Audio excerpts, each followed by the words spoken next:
नमस्कार, मी प्रोफेसर अनिल सरडे, एच.जी.एम. College Karad. Online लेक्चरमध्ये आपले सहर्ष स्वागत आहे. आज आपण 12वी कॉमर्स अकाउंट या विषयाचे लेक्चर पाहणार आहोत. आजच्या तासाला आपण नवीन चॅप्टर सुरू करणार आहोत. 4 number chapter retirement of partner. 4 number chapter आहे reconstruction of partnership, retirement of partner. आता रिटायरमेंट ऑफ पार्टनर या चॅप्टरमध्ये फर्ममधला एक पार्टनर रिटायर होतो, म्हणजेच फर्ममधून बाहेर पडतो. यालाच आपण रिटायरमेंट ऑफ पार्टनर्स असं म्हणतो. आता याचं आपण इंट्रोडक्शन पाहूया. इंट्रोडक्शनमध्ये when one member ceases to be a partner and the remaining partners continue to carry on the business of the firm, it is called as retirement of a partner. आता याच्यामध्ये काय सांगितलेलं आहे, वन मेंबर म्हणजे एक member किंवा एक partners फर्ममधून बाहेर पडतो, म्हणजेच रिटायर होतो. उरलेले जे रिमेनिंग पार्टनर्स असतील ते बिझनेस कॅरी ऑन करतात, म्हणजेच पुढे चालू ठेवतात. यालाच रिटायरमेंट ऑफ पार्टनर्स असं म्हटलं जातं. It is one of the modes of reconstruction of partnership. The new partnership business will continue with the remaining partners and the retiring partners will get the amount payable to him after considering net balance of capital and current account. बरोबर, म्हणजेच जो retire partners स्थायिकन होतोय त्याला सर्व रक्कम परत केली जाते. त्याचं कॅपिटल असेल किंवा बाकीच्या काही गोष्टी त्याईकडे असतील, प्रॉफिट लॉस काय असेल ते त्याईकडे त्याला परत केलं जातं. आणि रिमेनिंग जे पार्टनर्स त्याईकडे असतील ते बिझनेस कॅरी ऑन करतात.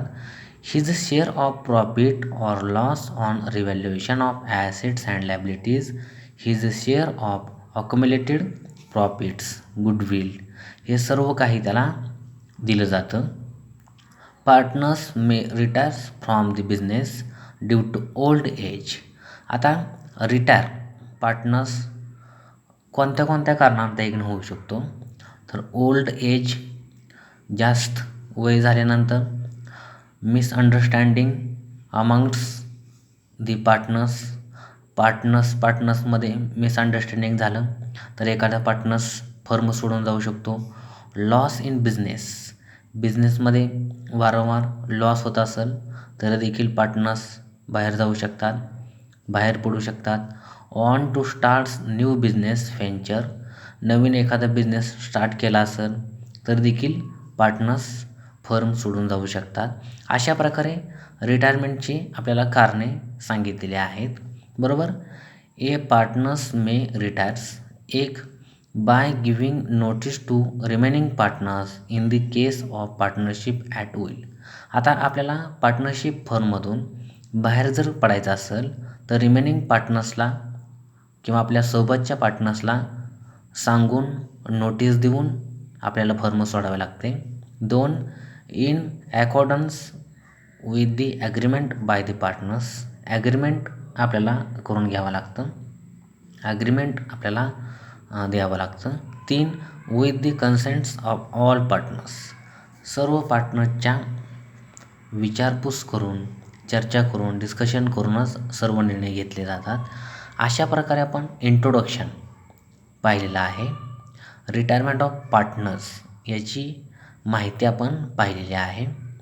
याचा असा अर्थ आहे, इंट्रोडक्शनमधून आपल्याला असं समजलेलं आहे की रिटायरमेंट ऑफ पार्टनर्स या चॅप्टरमध्ये फर्ममधला एखादा पार्टनर्स रिटायर होतो, म्हणजेच फर्ममधून बाहेर पडतो. मग रिमेनिंग जे पार्टनर्स त्याकडे असतील, मग 2 असतील 3 असतील, ते बिझनेस कॅरी ऑन करतात, पुढे चालू ठेवतात. यालाच आपण रिटायरमेंट ऑफ पार्टनर्स असं म्हणतो. आता पुढे न्यू रेशो आपण पाहणार आहोत. The ratio in which the continue partners decide to share the future profits and losses is known as new profit sharing ratio. बरोबर. आता कंटिन्युइंग पार्टनर्स जे उरलेले जे पार्टनर्स असतात ते डिसाईड करतात की आपला न्यू रेशो कसा असणार आहे. यालाच न्यू रेशो असं म्हटलं जातं. तर तो आपण सविस्तर पाहणार आहोत. आता आपल्याला पुढे एक्झाम्पल दिलेलं आहे.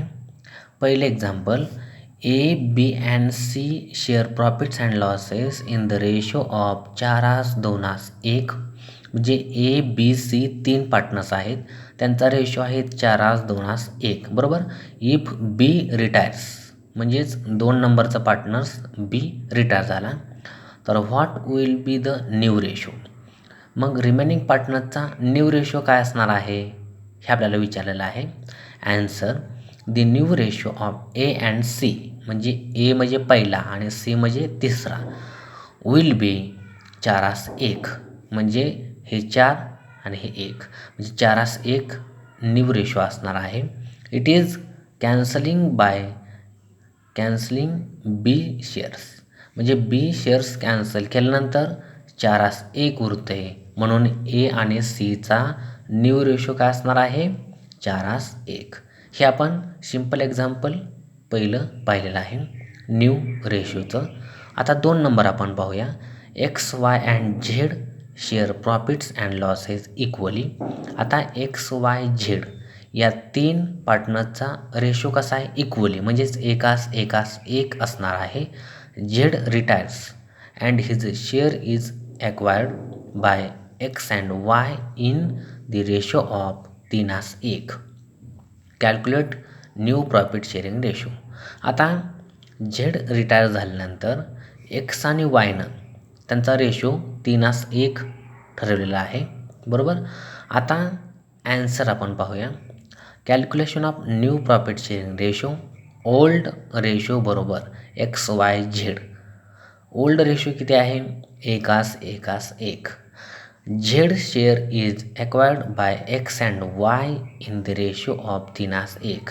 आता झेड रिटायर्स झाल्यानंतर एक्स आणि वायनं रेशो त्या ठिकाणी किती ठरवलेला आहे 3:1. बरोबर. आता याचं आपण कॅल्क्युलेशन पाहूया. X gain. आता एक्स गेन, एक्सचा फायदा, एक्स गेन बरोबर 1/3. आता पहिल्यांदा आपल्याला ओल्ड रेशो घ्यायचा आहे. 1/3 कसं आलं, तर यांचा एक्सचा रेशो 1 आहे म्हणून 1 रेशोची बेरीज 3 म्हणून 3 आलं, गुणवले 3/4. बरोबर. याचा एक्सचं किती आहे 3 या दोन्हीची बेरीज 4 म्हणून 3/4 बरोबर 3/12 आलेलं आहे कॅल्क्युलेशन. ते कसं आलेलं आहे बघा, तर 1/3 गुणिले 3/4 बरोबर 3/12. कसं आलं, तर 3 × 3 4 × 12. बरोबर. पुढे वाय गेन बरोबर 1/3 गुणिले 1/4 बरोबर 1/12 आलेलं आहे. ते कसं आलं सविस्तर पाहूया. 1/3 गुणिले 1/4 बरोबर 1 गुणिले 1 म्हटल्यावर 1 4 × 12 1/12. आता हे गेनचा रेशो आलेला आहे. पुढे एक्स न्यू शेअर बरोबर 1/3 आहे तसं घेतलं अधिक 3/12 बरोबर किती आलं 7/12. आता 7/12 कसं आलं तर सविस्तर आपण पाहूया. 1/3 अधिक 3/12 आहे तसं घेतलं बरोबर 12×12 तिरकस गुणाकार, चिन्ह प्लसचं आहे म्हणून प्लस वरती अंशाला, त्याच्यानंतर 3×9 छेद 12×36 बरोबर. आता अशी एक संख्या त्या ठिकाणी निवडायची की त्यांना अंशाला आणि छेदाला भाग जाईल, म्हणून आपण 3 संख्या घेतली, म्हणून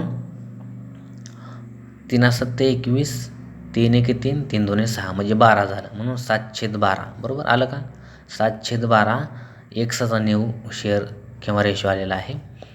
वाय न्यू शेअर बरोबर 1/3 अधिक 1/12 बरोबर 5/12 आलेलं आहे. ते कसं आलं बघा, 1/3 अधिक 1/12 बरोबर 12×12 प्लस 3×3 छेद 12×36 बरोबर 12×3 15/36 आलेला आहे.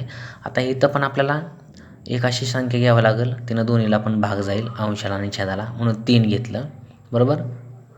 तर या ठिकाणी 3 15, 3 1 3, 3 2 6 म्हणजे या ठिकाणी 12 म्हणून 5/12 या ठिकाणी रेशो आलेला आहे. म्हणून new profit sharing ratio of X and Y बरोबर 7:5 बरोबर, 7:5 बरोबर. तर हे देखील आपण पाहिलेलं आहे. अशा प्रकारे न्यू रेशोचे आपण 2 एक्झाम्पल पाहिलेले आहेत. आता त्याच्याखाली गेन किंवा बेनिफिट रेशो आपण पाहणार आहोत बरोबर. बेनिफिट फायदा, गेन फायदा बरोबर.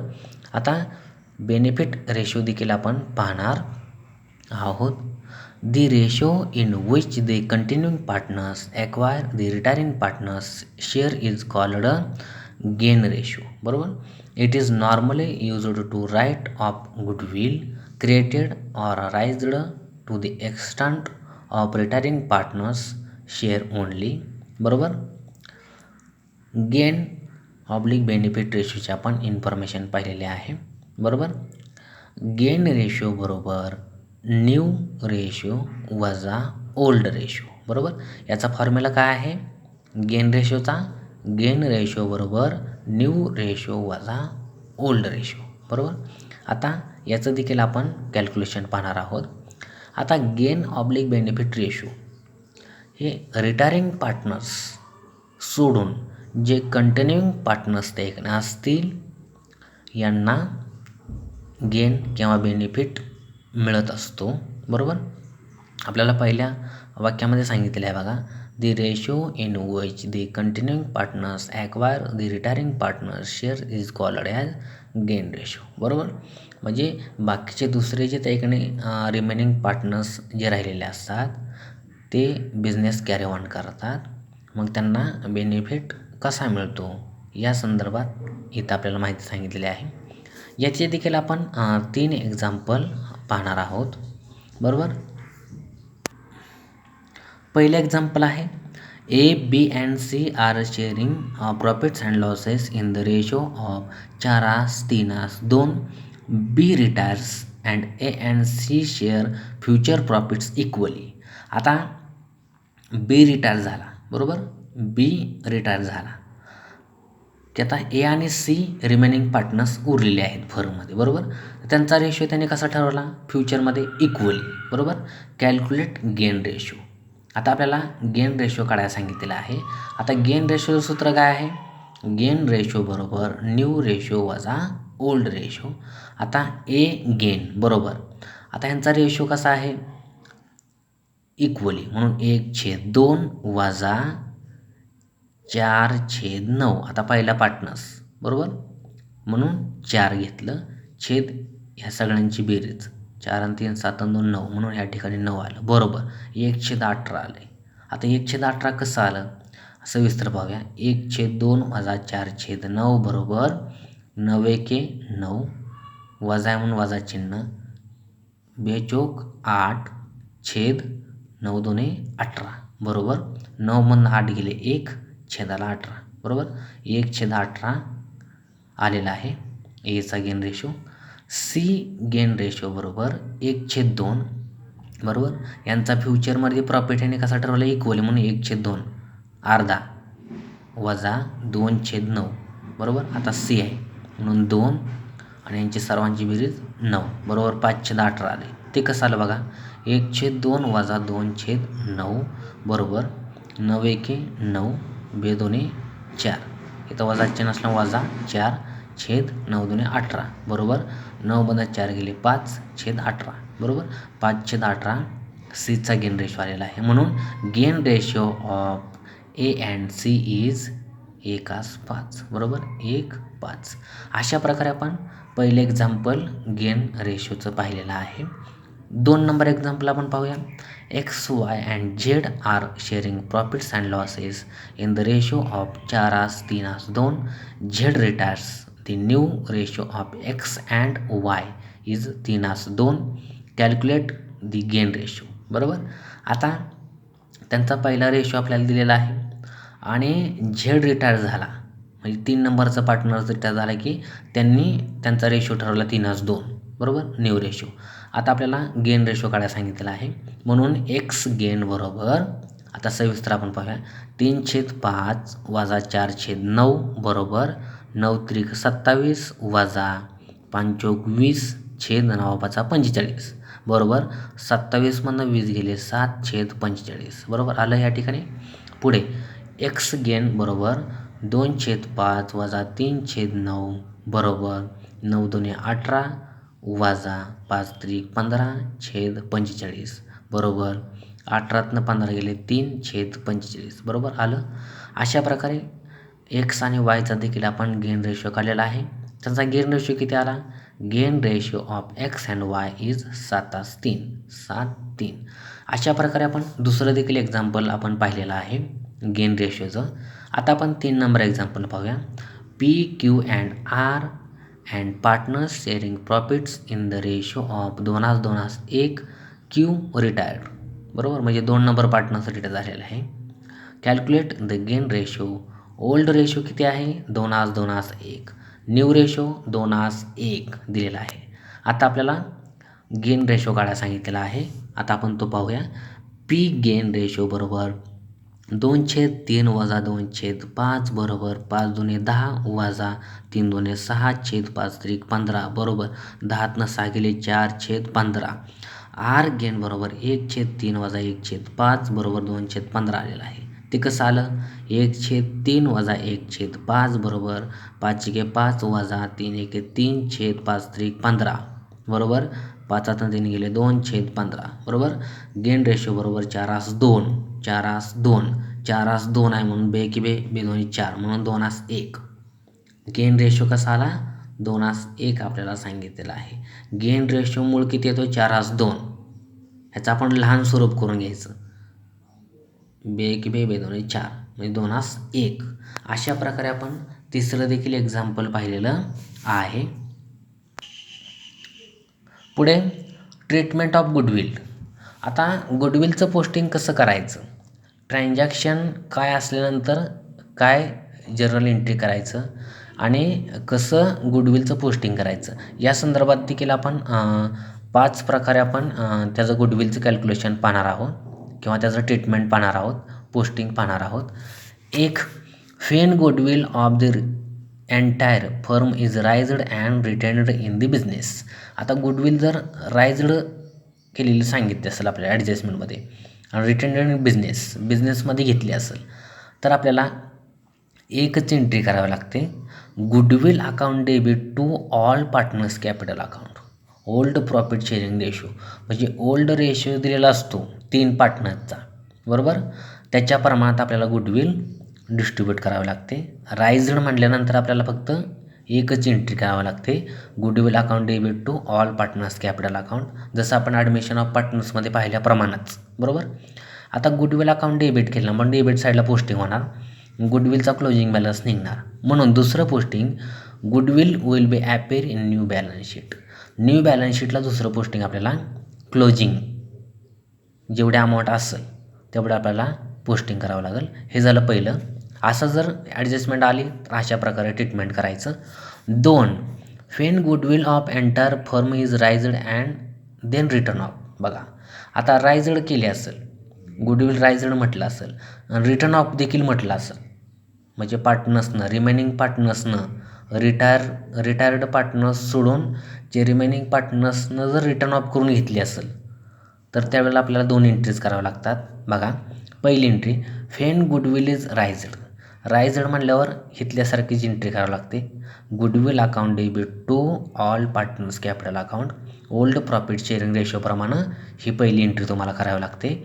आता दुसरी एंट्री काय होणार? रिटर्न ऑफची. रिटर्न ऑफ कोणाला करणार आपण? जे उरलेले पार्टनर्स असतील रिटायर्ड पार्टनर्स सोडून त्यांना आपण काय करणार? गुडविल रिटर्न ऑफ करणार. मग त्याची एंट्री आपण काय करणार? When goodwill is written of.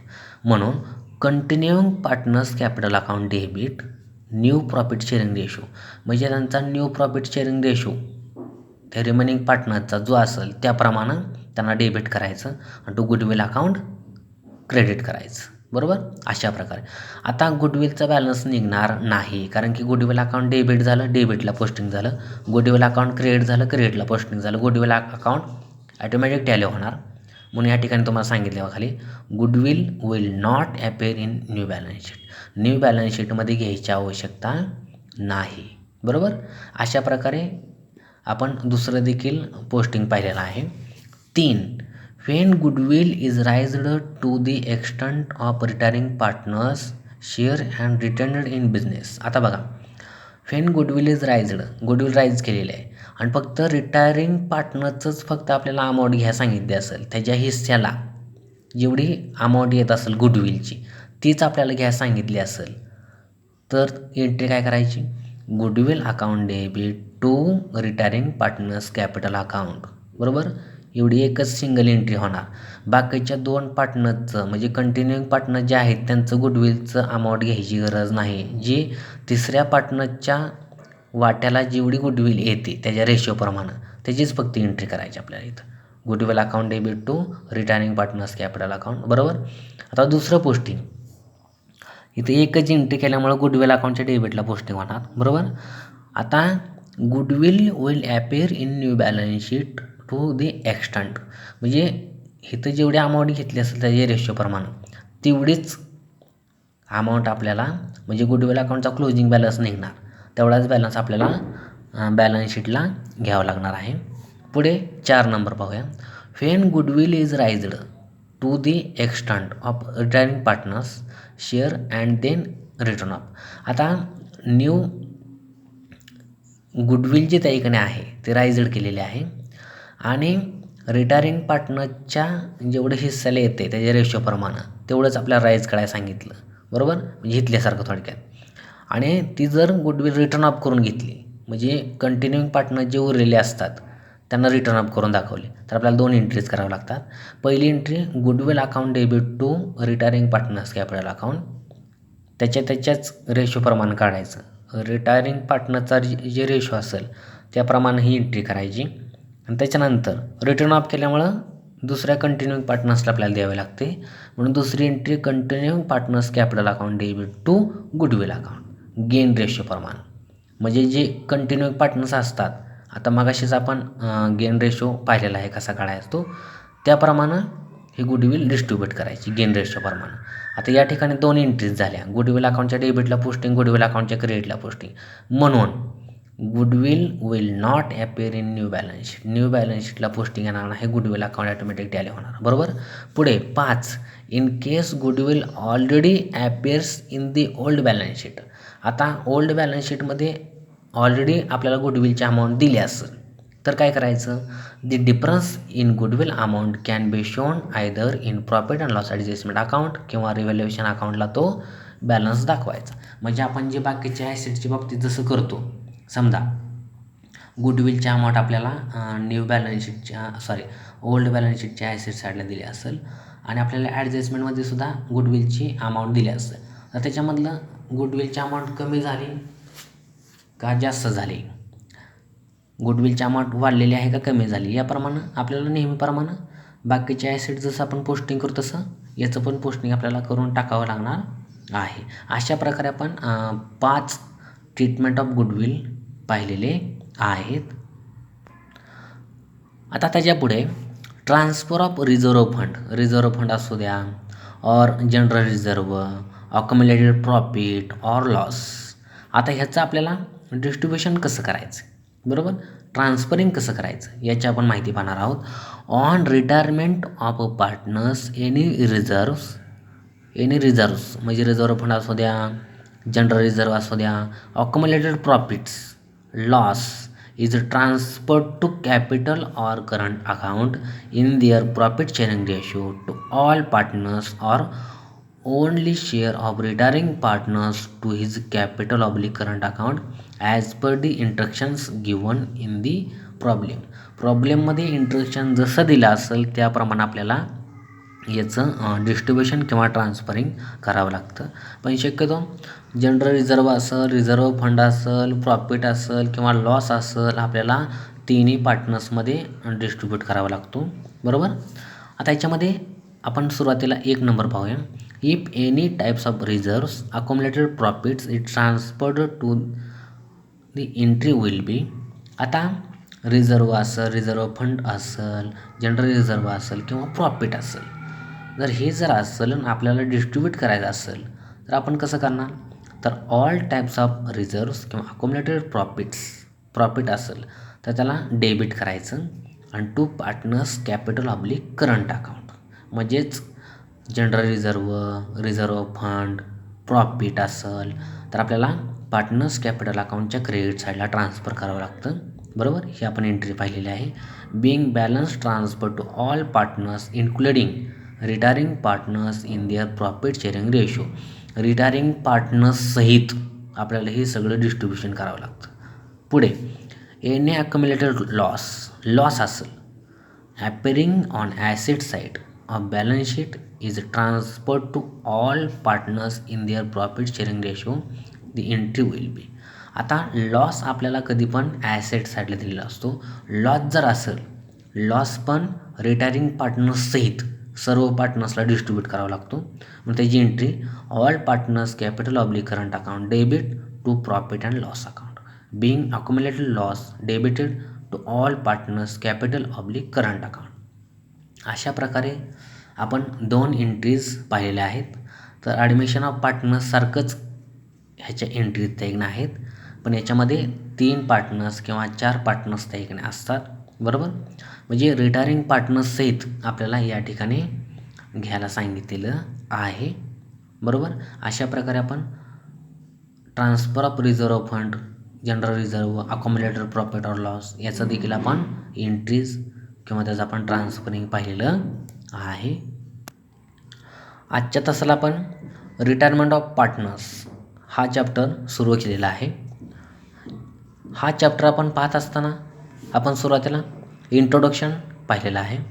त्याच्यानंतर न्यू रेशो कसा काढायचा आहे याची देखील आपण इन्फॉर्मेशन पाहिलेली आहे.